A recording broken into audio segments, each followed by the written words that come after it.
varias cosas que comentar. A ver, comentemos de pasado lo que fue estos posteos, digamos, del presidente de la República a propósito de una viñeta con dibujos de él en distintas, bueno, la palabra, no son actitudes, distintas vestimentas, que se llamaba metamorfosis, y donde básicamente es una analogía de cómo va cambiando el presidente su opinión. Él dice, ¿y qué dice? No es lo mismo ser un activista o un dirigente de una causa particular, ni diputado, a ser presidente de todos los chilenos. O sea, vale decir, los cambios de postura del presidente se deben al cargo que está ocupando. Entonces uno se pregunta, es una pregunta que yo me hago en particular, es si estos cambios obedecen simplemente a una cuestión táctica o si de verdad el presidente cree, por ejemplo, que hay que condenar la violencia. O te fijas o no, porque había un discurso radical, un cambio de discurso radical del presidente de la República, Gabriel Boric. Cuando deje la presidencia va a volver, digamos, a los predicamentos antiguos y a las recetas antiguas. A mí me queda la duda. Uno tiene la sensación que no, porque si uno cambia de posiciones, porque ha calibrado eso y... Yo no sé si cambio de posiciones, no dice que cambio de posición. Bueno, no, él hace análisis respecto a errores. Él dice que mantiene las convicciones, sí, pero las convicciones tú las puedes llevar de distintas formas, y las formas son importantes. ¿No es cierto?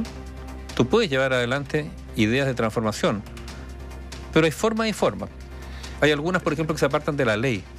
Por ejemplo. Que yo ahí tengo una duda, porque el presidente Maya, que yo sé que hay videos donde levantó la voz, le dijo váyanse a los cuarteles, a los militares ahí fuera de la Universidad de Chile, lo recordarán ustedes.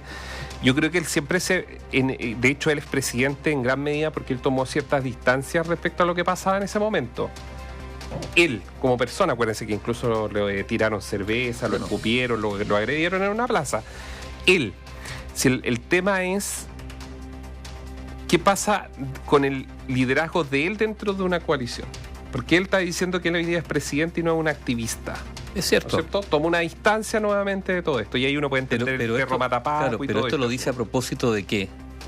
De que será achacado que ha cambiado de posición. Es que por la publicación, donde salía él en una metamorfosis permanente, que al final no sabemos qué es el presidente, porque a veces...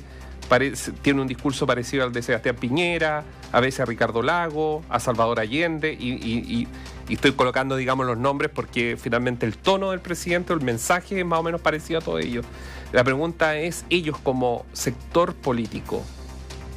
Bueno, no, pero hablemos del presidente, porque una persona que cambia de posición y que ahora dice que dependiendo de donde esté voy a retomar posiciones antiguas, no sé. El presidente es uno solo. La pregunta ¿Qué pasa con su coalición? Bueno, pero ¿qué nivel de confianza te genera? A ver si esto es muy importante. O sea, Chile vive, o mejor dicho, padece una crisis de confianza gigantesca en las instituciones y también en las personas. Y generar confianza es algo básico para poder, bueno, para que las cosas a lo menos se desenvuelvan de una mejor manera. Y yo insisto que el presidente todavía no ha sido, o no ha querido, aclarar sus cambios de posiciones de verdad, profundamente, explicándole a la ciudadanía qué ha pasado y por qué lo hace. No a través de un posteo a propósito de una caricatura que hacen de él. Esa cuestión es casi frívolo. Sí, pero es que yo creo que no está resuelto. Él resolvió que por un tema de estatura, de habitar el cargo, como se llamó al inicio de esta administración, él necesitaba tomar distancia de ciertas cosas, símbolos, etcétera, y podemos hacer una lista. Pero la pregunta es mucho más profunda. A esa pregunta profunda el presidente no da una respuesta. No, pues no ha dado una respuesta, porque, insisto, eso es lo que él cree, habitar el cargo como jefe de Estado, lo lleva a tomar distancia de las banderas que él mismo movilizó en su momento, junto con su sector político. La pregunta es, el Frente Amplio, ahora que va a ser un partido, ¿cuál va a ser su dimensión respecto a este tema? Respecto a la violencia del 18 de octubre, respecto a la legitimidad de lo que llamaron en algún momento el Gualmapu, tanto que hablaron del Gualmapu y fueron al Gualmapu y se tomaron fotos en el Gualmapu. La validación de la violencia como instrumento político. Si eso estamos hablando. Bueno, esas definiciones son las que el Frente Amplio tendrá que decir, mire, esta es nuestra hoja de ruta. Y probablemente los que no están de acuerdo, seguramente se generará un nuevo movimiento, una fuga, no sé qué irá a pasar. Ya, pero mira, pero está eso. Sí, pero a propósito de confianza, hoy día está este estudio, ¿no es cierto?, que se comentó, lo comentamos aquí en la radio durante la mañana. El estudio de Activa. Es un informe... Es un estudio global sobre el costo de la vida. No solo Chile, sino en el mundo, pero claro, tiene su capítulo chileno. Y es terrible, digámoslo, ¿no?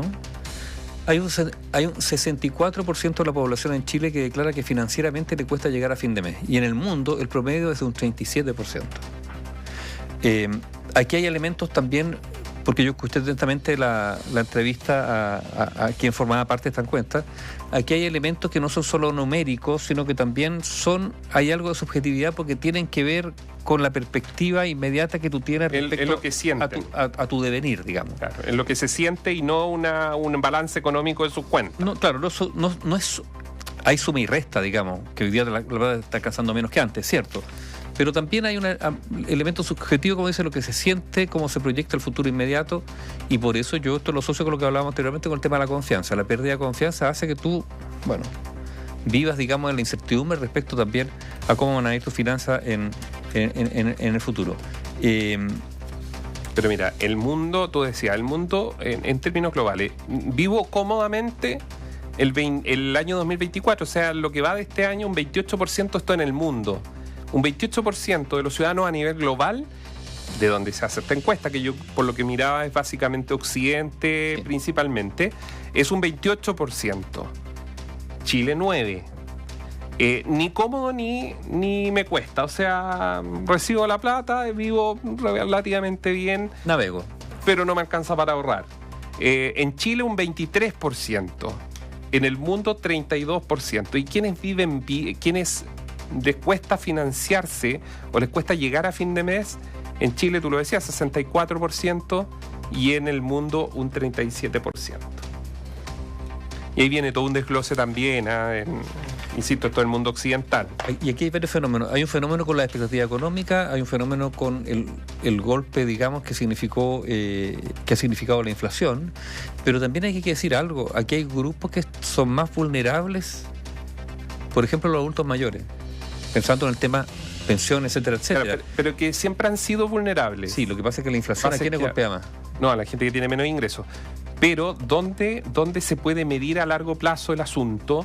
Es Chile, a ver, cuando uno habla con economistas afuera, en Argentina, en otros lados, dice, mira, le dicen a uno cuando está en una entrevista, mira, tu país, por Chile, fue una máquina de sacar gente de la pobreza. ¿No es cierto? Es como la sensación que hay que en los 90 y los 2000 en Chile se hizo una capa de ingresos de estratos socioeconómicos medio o medio emergente.